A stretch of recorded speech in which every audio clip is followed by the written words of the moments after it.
Después de ver toda la serie clásica de Ben 10, solamente puedo decir completamente cine. Esta serie va a ser casi insuperable por muchos años. En serio, por muchos años. Van a pasar 50 años y esta serie va a seguir siendo insuperable. Y francamente, Ben 10 niño es una de las cosas más maravillosas que se han hecho porque es increíble de principio a fin. A pesar de sus estúpidas actitudes que a veces tiene y que francamente a veces hasta irritante, lo cierto es que el personaje y su corazón de oro hace imposible odiarlo. Y es por eso que en este video vamos a hablar de las razones del por qué Ben 10 niño es de los mejores personajes que existen en la ficción. Nada más que decir, que comienza el video. A ver, Ben 10 no tiene un origen trágico, ni cruel, ni nada malo. O sea, Ben 10 solamente era un niño que le gustaban los superhéroes, que quería ser un héroe, que soñaba con ser un héroe, mejor dicho. Ben 10 no necesita un pasado trágico, un evento canónico o algo así para querer tener el deseo de ser un héroe. Él nació con ese deseo y siempre tuvo ese camino de querer ser un héroe. De los primeros segundos que vemos en el capítulo 1, se nos muestra que el personaje tiene los deseos genuinos de ser un héroe. Como ya dije, no necesitó de un evento canónico, de una vida triste ni nada parecido. Ben 10 tuvo una de las vidas más tranquilas, más alegres, padres amorosos, abuelos amorosos, tíos amorosos, una prima problemática pero que por lo menos se quieren entre ambos. O sea, Ben 10 no necesita de un origen trágico para ser un gran personaje.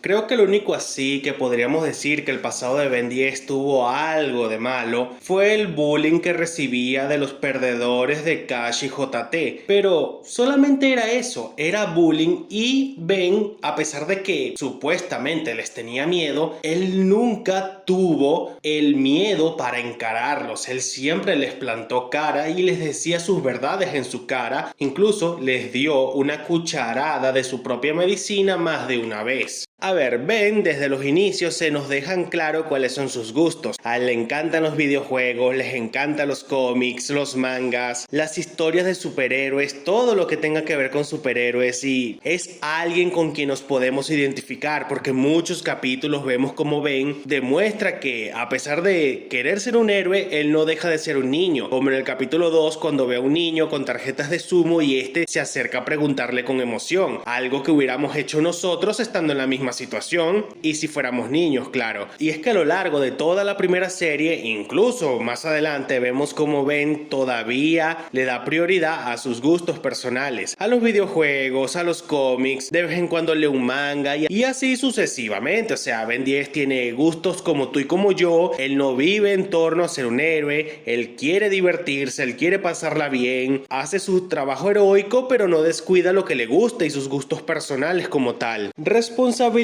y diversión. Ben es un caso claro porque vemos que él tiene la responsabilidad y los deseos de ser un héroe, pero al mismo tiempo él no tiene problemas con divertirse. A veces se transforma en alienígena con el único propósito de hacer molestar a Gwen o hacer alguna broma, lo cual si lo vemos desde el punto de vista de un niño no está mal, porque si nosotros también tuviéramos un Omnitrix haríamos lo mismo, buscar hacer lo correcto, pero de la misma forma jamás olvidar lo bueno, divertirse, pasarla bien, tener ese espíritu alegre que tanto lo caracteriza, porque Ben no era alguien edgy, nunca fue un tipo edgy, él siempre fue alguien que le gustaba la diversión, pasarla bien, estar relajado, simplemente divertirse, eso era todo. La responsabilidad de ser un héroe no era un impedimento para que él pudiera seguir divirtiéndose como un niño, porque muchas veces lo vemos decir, estas son mis vacaciones, me la quiero pasar bien, me quiero divertir y me gusta ser un héroe. Arrogante y tonto a la vez. A ver, en el capítulo 5 de Ben 10, Crab, uno de los personajes más fuertes de esta primera temporada, nos deja algo muy en claro. Y no solamente que nos deja algo en claro, sino que es algo que va a definir a Ben a lo largo de toda su trayectoria como personaje. Y eso es que Ben es arrogante y tonto a la vez. Esto fue algo que le dijo Crab la primera vez que se encontraron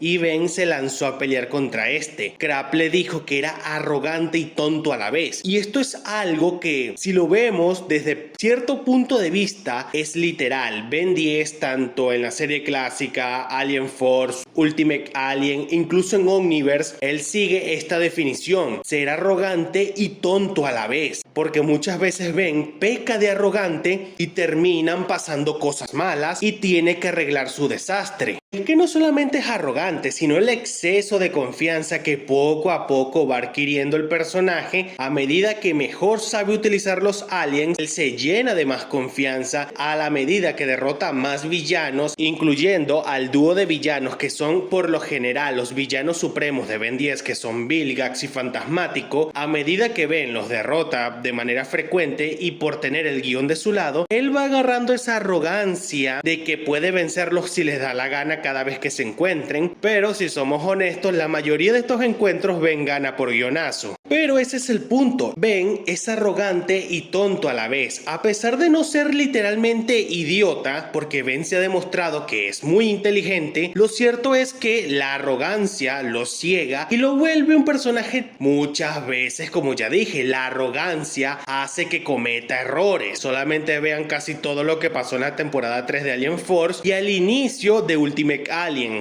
Una de las cosas que más caracterizan a Ben es el amor por sus seres queridos, el amor por su abuelo, el amor por su prima, el amor por sus padres, por su familia, incluso el cariño tan incondicional que le tiene a Kevin, que es su mejor amigo. Bueno, en esta serie no, ya que eran como que algo así como rivales, pero más adelante eso se muestra que se tienen el afecto de un mejor amigo, que se ven como hermanos. Pero ese es el punto general: Ben 10 tiene cierta debilidad cuando se trata de su familia y sus seres queridos, porque cuando alguien los lastima, él pierde los estribos. Se vio en el capítulo de Rojo, se vio en la película del secreto del Omnitrix. Cada vez que le pasaba algo, lastimaban al abuelo Max o a Gwen, Ben perdía los estribos porque ellos eran las personas más importantes en su vida. Su abuelo, su prima, sus padres, su familia entera. Si alguien los toca, Ben pierde los estribos. Se ha mostrado varias veces y siempre ha sido así. El amor que Ben siente por sus seres queridos es demasiado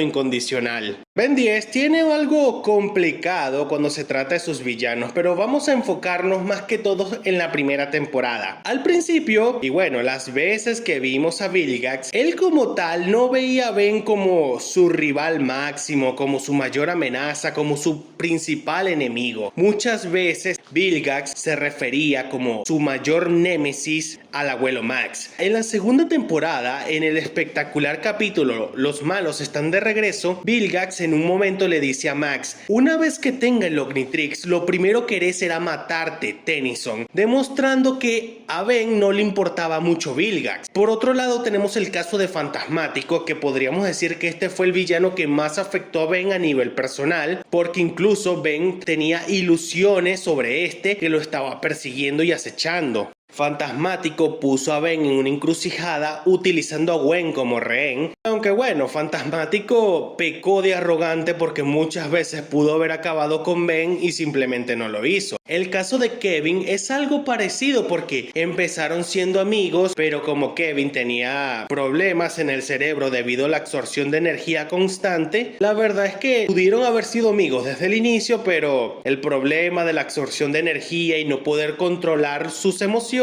la cosa se fue por el lado equivocado. Y bueno, al final terminaron siendo una especie de rivales. También tenemos el caso del Doctor Ánimo, donde Ben al principio se sintió identificado con este tras su primer encuentro y así. Los únicos villanos así con los que Ben podríamos decir que no tuvo así una conexión como tal serían Driscoll, Enoch y uno que otro random por ahí. También tendríamos que contar a Zombozo como uno de los personajes que más afectó a Ben a nivel personal. Si tuviera que decir quiénes fueron los mejores villanos, los que más afectaron a Ben a un nivel personal en la primera serie, serían Vilgax, Fantasmático, Kevin, Ánimo y Zombozo. Los demás, bueno, son villanos que, ok, están bien dentro de lo que caben. Hex y Chancaster, más que ser villanos de Ben, parecían villanos de Gwen. Los demás, digamos que están ok, pero nunca afectaron a Ben a nivel personal. Ben 10 era una cosa curiosa porque a veces te sacaban estas pequeñas pinceladas de que podría ser algo más que simplemente una serie para niños. Y eso era cuando se nos hablaba de Ben no se sentía especial sin el Omnitrix. Muchas veces se sacaba esta carta y se ponía sobre la mesa, donde Ben decía que sin el Omnitrix no se sentía especial, a pesar de que tanto Max como Gwen más de una vez le remarcaron que el reloj no lo hacía especial, que él era especial. El reloj no lo hace quien él es. El reloj simplemente es un accesorio, pero el que en realidad era especial era él. El reloj no hacía especial a Ben. Eso es algo que se nos deja muy claro y nos transmite con el personaje que muchas veces él dejaba entender que sin el reloj no era especial, pero nosotros como espectadores nos damos cuenta de que el reloj, o sea el Omnitrix, simplemente era un accesorio y que Ben era especial desde un principio.